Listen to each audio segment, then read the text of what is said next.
I know you have a lot to say on this. Languages in India.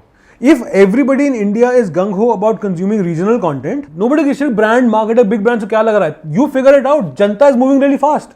If people are consuming a lot of regional language content, then we have to figure out the ways to adapt to that. If regional content is, going killer on YouTube, for example, right? Like 50% content is Hindi, 25% regional, 25% Hindi, and regional is taking over. It's taking over. Right? So regional, like we did experiment last year with regional content, got amazing traction. We made a video on Mother's Day and we released an English video and Hindi video. Hindi video had 2 million views, English had 1 million views. A lot of people in India are consuming regional language content. We have to figure out the processes how we can do that. Because this is not the game of आपने एक video बनाया, उसको आपने translation करके चला दिया, right? For example, अपने video में एक चोपड़ा जी और शर्मा जी बात कर रहे हैं.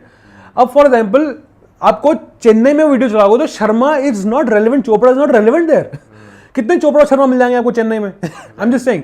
So translation only goes so far, right? Idea is to understand a lot of the regional sensibility, understanding regional nuances. So to me, it's about working with content creators who understand that culture because they've grown up there.